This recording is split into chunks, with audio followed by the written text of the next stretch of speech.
Today on Twitter, Cameron Bertuzzi put out this tweet. If an atheist following my account can put the Puddle objection to fine-tuning in a logically valid syllogism that leads to the conclusion that our universe isn't fine-tuned for life, I'll feature it in my live stream tonight. Well, Cameron, you're asking quite a complicated question there. It all starts with a science fiction author, a puddle, the Anthropic principle, and then the question of, is our universe really fine-tuned at all? So please join me. I'm Jenny. Please join me for this Jen's Little Corner. Well, Cameron, you're asking quite a complicated question there. It all starts with a science fiction author, a puddle, the Anthropic principle, and then the question of, is our universe really fine-tuned at all? I'm Jenny.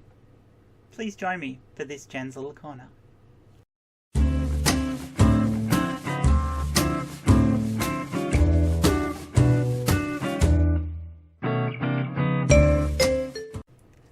The quite famous analogy that this whole question is about was actually coined by Douglas Adams, the author of The Hitchhiker's Guide to the Galaxy, in Cambridge, 1998, and first spoken at a lecture he gave called Parrots, the Universe and Everything.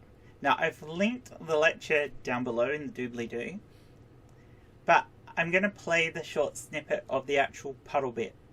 We always ask ourselves why, because we look for intention around us, because we always we do something with intention. You know, we boil an egg in order to eat it. So we look at the rocks and we look at the trees and we wonder what intention is here, even though it doesn't have intention. So we think, so what did this person who made this world intend it for? And this is the point where you think, well, it fits me very well.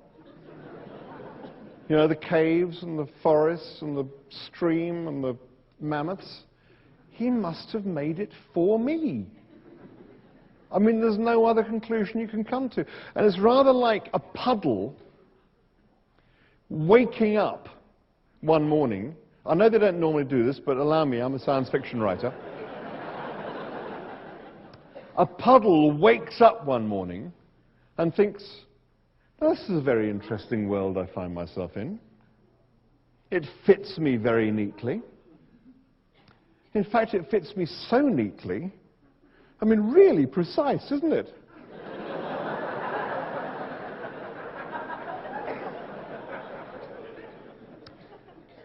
It must have been made to have me in it. And the sun rises, and he's continuing to narrate the story about this hole being made to have him in it. And the sun rises, and gradually the puddle is shrinking and shrinking and shrinking. And by the time the puddle ceases to exist, it's still thinking, it's still trapped in this idea that the hole was there for it. And if we think the world is here for us, we will continue to destroy it in the way that we've been destroying it. While the puddle analogy is a great tool for demonstrating to us that we are quite self-centered in our approach to looking at our position as a life in the universe, it doesn't really answer the underlying questions of, is the universe fine-tuned for life? The syllogism of the puddle is only useful in showing us the biases that we use in looking for life within the universe and looking for our place in the universe. We look out the universe from our little ball Earth and see it as being special to us because it's our home. But that doesn't mean we're the only type of life that can exist, and it doesn't mean that the universe is tuned for life. So if we want to understand more about this, we have to look deeper into the Anthropic principle and what factors make people think that the universe may be tuned for life. Had the resonance level in the carbon been 4% higher, there would have been essentially no carbon. Had that level in the oxygen been only 0.5% higher, virtually all the carbon would have been converted to oxygen. Without that carbon abundance, neither you nor I would be here tonight. The anthropic principle in a nutshell is that all the theories of the universe must be constrained by the necessity to allow for human existence. Currently we consider there to be 19 independent fundamental constants of the universe. The speed of light, the Planck constant, the gravitational constant, the Higgs field, the quark mixing matrix, just to name a few. And for the anthropic principle to be true, it must be shown that all of these constants have to be held in a particular ratio, at particular numbers, to allow for life to form in our universe. Basically, the underlying core structure of the universe must be such that it could have only given way to life as we know it. This is a very large step for us to take, and a lot of assumptions have to be made in that. One of the first assumptions we have to make for the anthropic principle is that life as we know it is the only type of life there can be in the universe.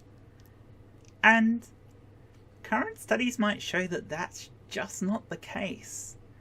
We assume that carbon-based life of the type that we have on Earth, which is highly dependent on water and carbon and nitrogen, is the only way that life can be.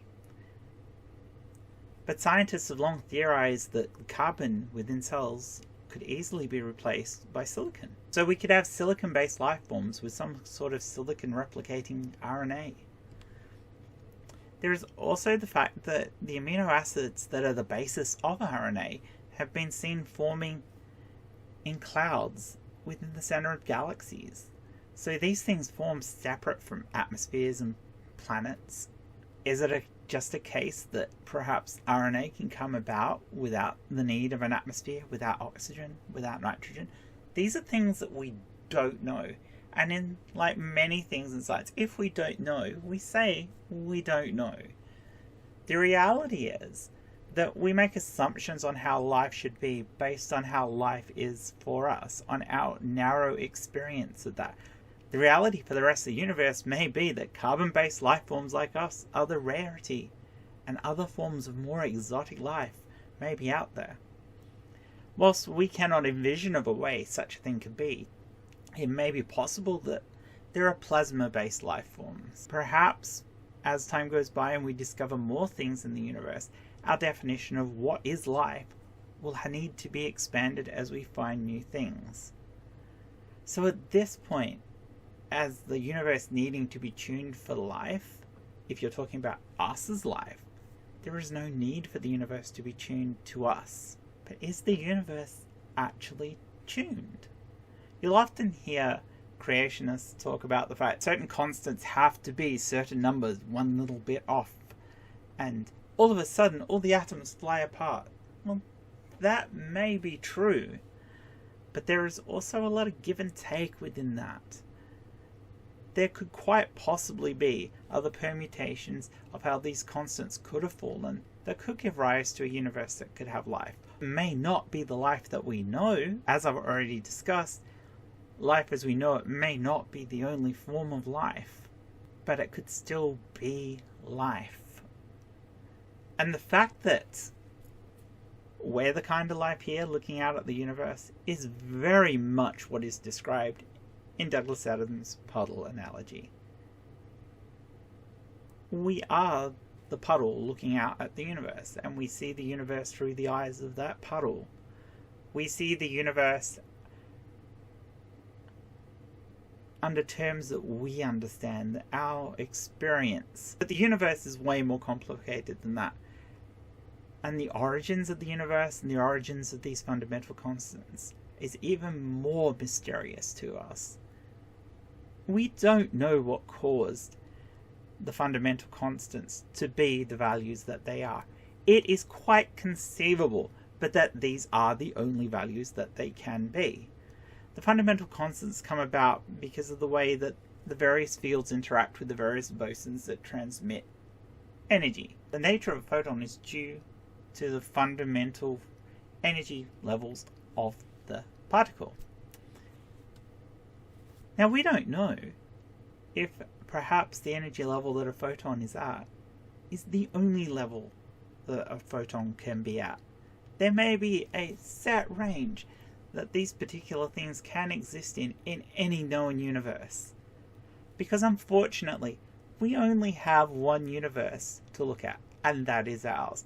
We can hypothesize that there may be other universes with radically different fundamental constants.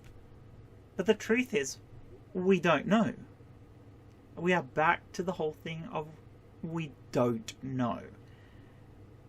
So it is just as conceivable from a physics perspective that the values that we have in this universe for fundamental constants may be the only values that they can be in any universe.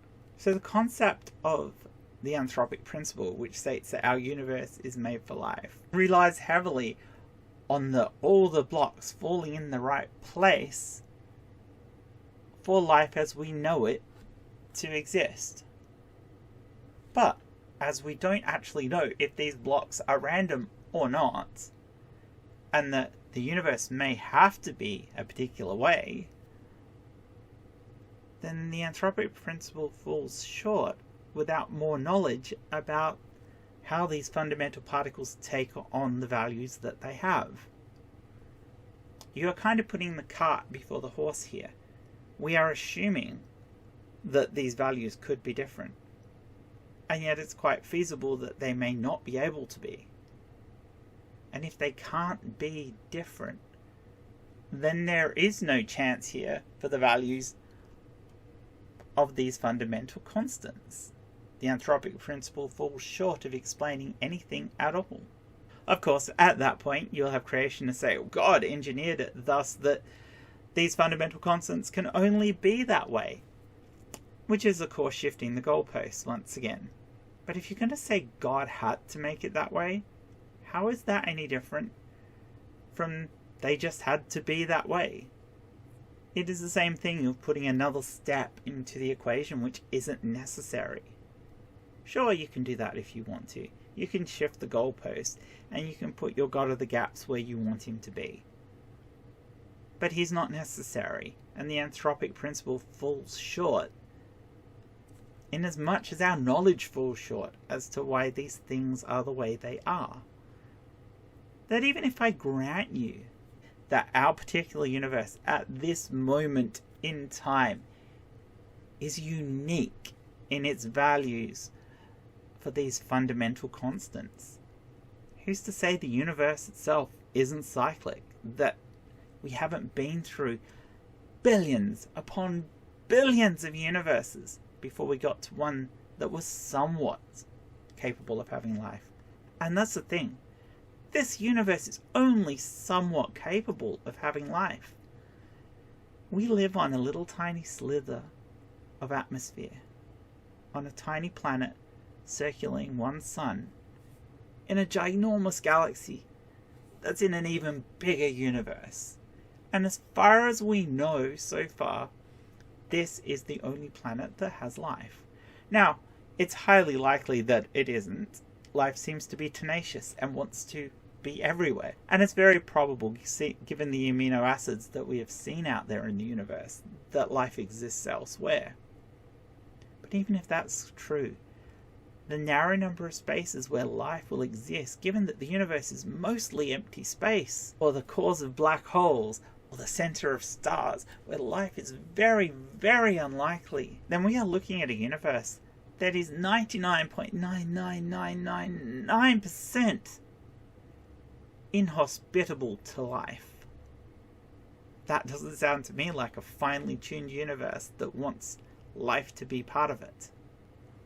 What about a universe where carbon and oxygen and nitrogen and all the lovely things that make up life as we know it were incredibly abundant, and that particular universe was consistent in its temperature throughout at a temperature that is just right for our sort of life?